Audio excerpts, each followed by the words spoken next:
Assalamu alaikum wa rahmatullah. I hope you all will be fine by the grace of Almighty Allah.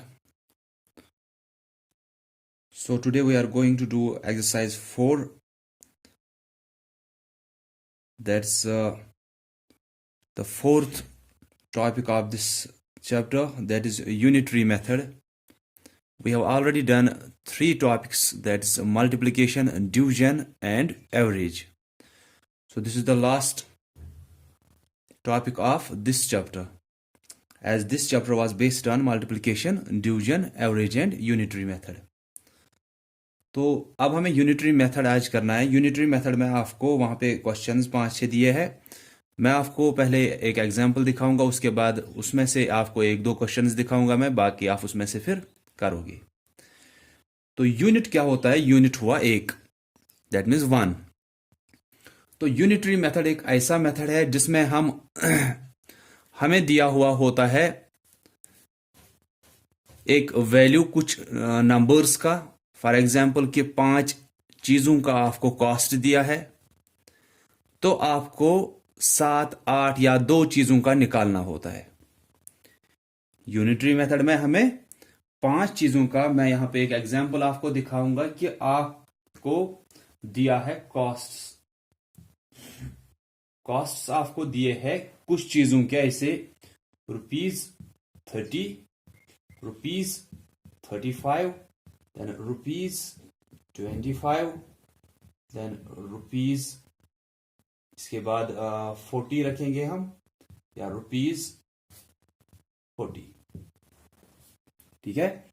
तो यहां पे cost दिए है आपको ये चीजों के, कि किसी चीज का कॉस्ट आपको ₹30 है, किसी चीज का कॉस्ट 35, किसी एक और चीज का कॉस्ट 25, देन फोर्थ चीज का कॉस्ट आपको 40 दिया है, एंड देन फिफ्थ थिंग जो है उसका कॉस्ट आपको ₹40 दिया है।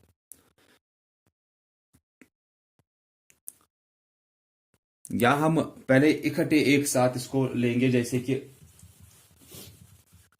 हम बोलेंगे यहां पे हमें कॉस्ट दिया है, कॉस्ट ऑफ 5 थिंग्स आपको दिया है, हम बोलेंगे वो आ रहा है ₹450। क्या दिया है? कॉस्ट ऑफ 5 थिंग्स हमें दिया है 450। हम बोलेंगे कि क्वेश्चन पूछ रहा है आप निकालो कॉस्ट ऑफ 7 थिंग्स, ये हमें निकालना है। ठीक है। तो कॉस्ट ऑफ 5 थिंग्स हमें दिया है 450, बाकी और कुछ हमें दिया नहीं है, सिर्फ लास्ट में पूछा गया कि 7 चीजों का कॉस्ट निकालो। 5 चीजों का दिया है, 7 चीजों का निकालना है। तो यूनिटरी मेथड में हम क्या करते हैं, हम पहले एक चीज का कॉस्ट निकालते हैं। हर जगह पे आपको क्या दिया होगा कि यहां से कुछ नंबर दिया है, यहां से उनका एक वैल्यू दिया है। आपको फिर क्या करना है, हर एक क्वेश्चन में हम पहले एक का वैल्यू वहां पे ढूंढेंगे। जैसे यहां पे कॉस्ट ऑफ 5 थिंग्स दिया है, तो हम कॉस्ट ऑफ 1 थिंग निकालेंगे। यह ऐसे है कि 5 चीजों का कॉस्ट अगर हमें है ₹10, 5 चीजों का कॉस्ट ₹10 है, तो एक चीज का कॉस्ट कितना होगा? 5 चीजों का कॉस्ट ₹10, तो एक चीज का कॉस्ट कितना होगा? वो ₹2 होगा। वही 2 हमें इन दोनों से ही मिलेगा, या तो इनको एडिशन या सब्ट्रैक्शन या मल्टीप्लिकेशन या डिवीजन करना होगा। तो इससे पहले भी आपने डिवीजन में किया है कि आपको फॉर एग्जांपल ये पार्ट आप छोड़ो कि हमें निकालना क्या है, ये हम बाद में देखेंगे कि 7 चीजों का कॉस्ट हमें निकालना है। हम पहले ऐसे देखेंगे कि डिवीजन के बेस पे आपको दी हुई होती थी वहां पे वर्ड प्रॉब्लम्स, कि ये उसी टाइप की वर्ड प्रॉब्लम, जैसे कि मैंने बोला आप वो छोड़ो कि हमें निकालना क्या है। हम देखेंगे कि एक का वैल्यू कैसे निकलेगा। यहां पे 5 चीजों का कॉस्ट 450 दिया है, हमें एक चीज का कॉस्ट चाहिए। मैंने आपको बोला था जब हमें एक का वैल्यू दिया होता है, ज्यादा का निकालना होता है, वो मल्टीप्लिकेशन से निकलता है। अगर हमें ज्यादा चीजों का दिया है, एक का निकालना है, वो डिवीजन से निकलता है। जैसे हमने अभी यहां पे देखा कि 5 चीजों का कॉस्ट 10 है, एक का कैसे निकलेगा? वो 2 निकलना चाहिए। वो तो जब आपको 10, उसी 10 को जब आप 5 से डिवाइड करोगे तभी आपको वो 2 निकलेगा। तो 5 चीजों का कॉस्ट 450, हम निकालेंगे कॉस्ट ऑफ 1 थिंग। वो हमें इसी से निकलेगा, जो आपको दिया है इसी में से आपको वो निकलेगा। वो कैसे निकलेगा? 450 जो हमें कॉस्ट दिया है इसको डिवाइड करेंगे जितनी चीजों का ये कॉस्ट आपको दिया है। हमें एक चीज का वैल्यू ढूंढना है, जो भी आपको पहले दिया है आप उसको छोड़ो कि आपको लास्ट में करना क्या है। आप सिर्फ देखा करो कि आपको क्या इंफॉर्मेशन दी है और वहां से आप एक का वैल्यू ढूंढो, क्योंकि यूनिटरी मेथड में हमें एक का वैल्यू ढूंढना है। 5 चीजों का कॉस्ट इतना दिया है, एक चीज का कॉस्ट ये जो आपको वैल्यू दिया है कितनों का दिया है उसी से डिवाइड करना है उसको। तो ये जिसको जब आप इसको डिवाइड करोगे ये 90 आएगा, ठीक है, 90 रुपीज। अब ये क्या आया? ये एक चीज का कॉस्ट आया। अब इसके बाद जब भी आप एक का वैल्यू निकालोगे उसके बाद हम देखेंगे कि हमें कितनों का निकालना है। अब क्या होगा आपको कि कुछ चीजों का वैल्यू यहां से दिया है, हम हर एक में एक का वैल्यू ढूंढेंगे, वो आपको उसी से निकलेगा जो आपको पहले इंफॉर्मेशन दी है कि जितना वो वैल्यू दिया है कितनों का दिया है उससे आप डिवाइड करोगे, आपको हर जगह पे एक का वैल्यू निकलेगा। अब हमें ये एक का निकला तो 7 चीजों का कैसे निकलेगा? जब आप इसी को 7 से मल्टीपल करोगे। कॉस्ट ऑफ 7 थिंग्स, एक चीज का निकला 90, 7 का निकलेगा 90 को मल्टीपल करेंगे 7 से, ठीक है। ये आएगा 7 1 इज 7, 7 9 आर 63। ये हमारा कॉस्ट आया 7 चीजों का। सीधे ये नहीं करना है कि 5 चीजों का दिया है वहीं से हम शायद कहीं से निकालेंगे ये 7 चीजों का कॉस्ट। नहीं, हम हर एक में एक का वैल्यू ढूंढेंगे, क्योंकि यूनिटरी मेथड में हमें एक का वैल्यू पहले ढूंढना होता है, फिर जितनों का भी हमें। ये तो हमें क्वेश्चन था कि 7 का निकालो, हम ये छोड़ेंगे, पहले देखेंगे कि एक का वैल्यू हमें कैसे निकलेगा इस क्वेश्चन में, ठीक है। तो अब हम एक क्वेश्चन देखेंगे इसी एक्सरसाइज का। फर्स्ट क्वेश्चन आपको दिया, the price of a dozen notebooks is 144। Dozen notebooks का आपको कॉस्ट दिया है। आप छोड़ो अब कि आपको निकालना क्या है। पहले मैंने बोला यूनिटरी मेथड में हम एक का वैल्यू देखेंगे, अगर हमें फिर लास्ट में एक का ही निकालना होगा दैट मीन जो हमने निकाला होगा हमारा आंसर वही होगा, ठीक है। क्या दिया है आपको? आपको दिया है प्राइस ऑफ डजन नोटबुक्स दिया है। कितना? रुपीज 144। डजन नोटबुक्स का आपको कॉस्ट दिया है, हम एक नोटबुक का निकालेंगे, क्योंकि यूनिटरी मेथड में हम पहले एक का निकालते हैं, फिर देखते हैं कि हमें क्या करना है, फिर उसको उसके साथ मल्टीपल करते हैं कि जितनों का हमें निकालना होगा। प्राइस ऑफ डजन नोटबुक्स आपको दिया है। डजन कितना होता है आप ब्रैकेट में यहां पे लिख सकते हो, डजन हुआ 12। तो 12 नोटबुक्स डजन होता है, 12 मीन्स एक दर्जन, ठीक है। एक दर्जन किसको बोलते हैं? 12 को। तो डजन नोटबुक्स का हमें कॉस्ट दिया है 144, दैट मीन्स 12 नोटबुक्स का कॉस्ट आपको दिया है। तो एक नोटबुक का कैसे निकलेगा? Price of 1 notebook. ये अभी के जैसा ही है कि आपको अब 12 थिंग्स का कॉस्ट दिया है, तो एक का कैसे निकलेगा? वो इसी से निकलता है कि जितना कॉस्ट दिया है उसको डिवाइड करेंगे ये जितनों का दिया है। 12 का दिया है तो ये आपको निकलेगा, जब आप इसको डिवाइड करोगे ये 12 निकलेगा। आप देखोगे ये 12 ही निकलेगा जब आप 144 को डिवाइड करोगे 12 से। अगर हम यहां पे करेंगे 144 डिवाइडेड बाय 12, 12 1 इज 12, इसके बाद सब्ट्रैक्शन, ये 2 आएगा, यहां से 4 नीचे, 12 2s आर 24, ठीक है। तो यहां पे हमारा आंसर आया 12, that is price of 1 notebook is 12। हमें 12 डजन तो 12 होता है, हमें ये नहीं लेना है शायद ये 1 दिया है वहां से, डजन हुआ 12। तो प्राइस ऑफ 12 नोटबुक्स हमें दिया है, हम डजन को छोड़ो, आप डजन की जगह 12 वहां पे लिखो फिर, या डजन लिख सकते हो ब्रैकेट में वहीं पे 12 लिखो कि ये 12 नोटबुक्स का आपको कॉस्ट दिया है। तो एक नोटबुक का कैसे निकलेगा? मैंने बोला वो इसी लाइन से जो आपको इंफॉर्मेशन दी है उसी से आपको निकलता है।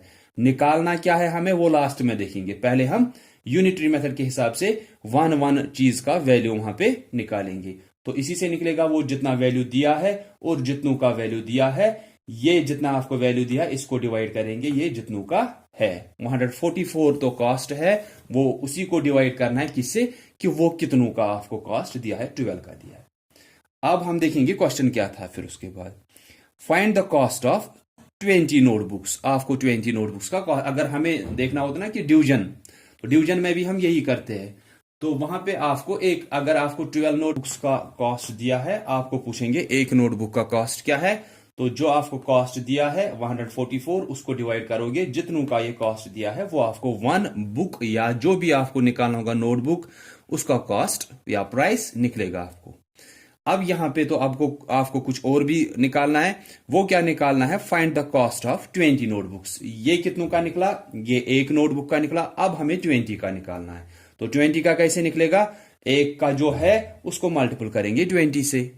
जब आपको हर एक में क्या करना है, पहले एक का वैल्यू ढूंढेंगे, जब एक का निकालेंगे उसको मल्टीपल करेंगे, फिर जितनों का हमें ये पूछेंगे लास्ट में क्वेश्चन में। तो इसके बाद प्राइस ऑफ 20 नोटबुक्स। तो 20 नोटबुक्स का कैसे निकलेगा? अब 12 मल्टीप्लाइड बाई 20। एक का हमें पता है, अब 20 का निकालना है, तो वो उसी से हम मल्टीपल करते हैं। ये 0 होगा, 2 2s are 4, 2 1 is 2, रुपीज 240 आएगा 20 नोटबुक्स का कॉस्ट या price. Question number 2 is 18 buses can carry 918 passengers. 18 buses can carry 918 passengers. तो 18 buses का आपको बोला गया है वो कैरी कर सकते हैं कितनों को? 918 पैसेंजर्स को। तो हम देखेंगे पहले एक बस कितनों को कैरी कर सकती है, फिर हमें निकालना है उसके बाद कि 25 बसेस कितनों को कैरी कर सकते हैं। आपको क्या दिया है? आपको दिया है number of passengers carried by 18 buses. आपको 18 बसेस का दिया है कि ये 918 पैसेंजर्स को उठा सकते हैं। हम बोलेंगे कि वहां पे 18 बसेस है बाहर, उनमें 918 पैसेंजर्स है टोटल। 18 बसेस में 918 पैसेंजर्स है। हम पहले एक बस का निकालेंगे कि उसमें कितने पैसेंजर्स होंगे। वो कैसे निकलेगा? एक का वैल्यू जैसे अभी हमने देखा था, जो आपको वहां से इंफॉर्मेशन दी है इसी से हमें निकलता है कि 18 बसेस में इतने पैसेंजर्स है। एक बस का कैसे निकलेगा? जितने ये पैसेंजर्स है इसको डिवाइड करेंगे जितनी बसेस में ये है। ठीक है, तो हम लिखेंगे number of passengers in one बस। तो अगर 18 बसेस में 918 है तो एक बस में कितने होंगे? 918 को डिवाइड करेंगे हम 18 से। तो यहां पे 918 को आप साइड में डिवाइड करो 18 से। आप देखोगे 18 के टेबल में 9 तो नहीं आएगा, तो 91 हमें देखना है। 18 5 8s are 40, 5 8s are 40, 0 लिखेंगे 4 कैरी, 5 1 is 5, 5 4 9। तो ये आया 18, 5 8s are 40, 0 4, 5 1 is 5, ये 9 आएगा। इसके बाद सब्ट्रैक्शन 1 minus 0 1, 9 minus 9 ये 0 आएगा। यहां से 8 आएगा नीचे, ये 18 बनेगा। 18 1 is 18। तो आंसर क्या आया? 51। ठीक है, हमें क्या दिया था? हमें दिया था 18 बसेस में 918 पैसेंजर्स है। तो हम पहले एक बस का निकालेंगे, उसमें कितने पैसेंजर्स आएंगे, जितने पैसेंजर्स है और जितने बसों में ये है उससे हम इसको डिवाइड करेंगे, हमें एक बस का निकलेगा। तो अब अगर एक बस में 51 पैसेंजर्स है, ये पूछ रहे हैं how many passengers can 25 buses carry. तो 25 बसेस में अब कितने आएंगे वहां पे? तो अगर एक बस में इतने हैं तो 25 का कैसे निकलेगा? इसी को मल्टीपल करेंगे हम 25 से। Therefore number of passengers in 25 buses is equal to 25 multiplied by 51। तो ये यहां पे करेंगे 25 multiplied by 51। 1 5 is 5, 1 2 is 2। अब 5 से करना है वो 10 प्लेस पे है, तो 1 वाली क्रॉस, 5 5 are 25, 5 लिखेंगे 2 कैरी, 5 2s are 10, 10 plus 2 12। इसके बाद एडिशन 5 7 2 1, 1 2 7 5 पैसेंजर्स इन 25 बसेस में आएंगे। 18 बसेस का दिया था 918, हमें निकालना था 25 का। 25 का निकालने से पहले हम एक का निकालेंगे कि एक बस में कितने आएंगे। 18 बसेस में 918, तो 918 को डिवाइड करेंगे इसी 18 से, हमें 1 का वैल्यू निकलेगा। जब 1 का निकलेगा फिर जितनों का भी हमें निकालना होगा, हमें उसी को मल्टीपल करना है उस नंबर ऑफ चीजों का जिसको हमको निकालना होगा या जिसका वैल्यू हमें चाहिए वहां पे। इसके बाद question number 3, 25 bags of sugar weigh 725 kg, how much do 15 bags weigh. Weigh होता है कि वजन। ये बोल रहे कि 25 बैग्स का वजन है 725 kg। 25 बैग्स का वजन दिया है, हमें निकालना है 15 बैग्स का। तो हम पहले यहां एक बैग का निकालेंगे। एक बैग का कैसे निकलेगा, इसी 725 को डिवाइड करेंगे जितने बैग्स का ये दिया है। तो आपको यहां से एक वैल्यू निकलेगा, वो एक बैग का होगा। उसके बाद आप उसको मल्टीपल करोगे 15 से, ताकि हमें 15 बैग्स का वहां पे वेट निकले। तो ये बाकी आप क्वेश्चन इसके करोगे। मैंने आपको पहले इस पे एक एग्जाम्पल भी दिखाई, अब 2 क्वेश्चंस दिखाए। तो अब इसके बाद आपको आना चाहिए हर एक में क्या करना है। आपको एक वैल्यू दिया है कुछ चीजों का, उसके बाद कुछ और चीजों का निकालना है। तो हर एक क्वेश्चन में जितनी चीजों का आपको दिया है वो तो पहले आप लाइन में लिखोगे, फिर हर एक में आप एक का निकालोगे। क्योंकि यूनिटरी मेथड है तो हम हर एक में क्या करेंगे, एक एक का वैल्यू पहले निकालेंगे। वो एक का वैल्यू हमें कैसे निकलता है, जो आपको पहली लाइन दी है कि इतनों का वैल्यू ऐसे दिया है या इतने का प्राइस इतना दिया है, ठीक है। तो डजन का आपको देखना है, वहां पे डजन कितना हुआ, 12 हुआ।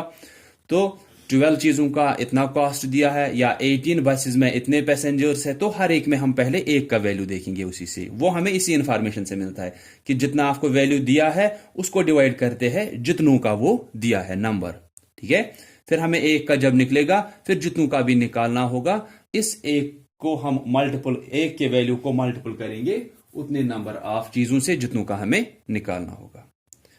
So that's all for today. So thanks all of you for listening carefully. Allah Hafiz.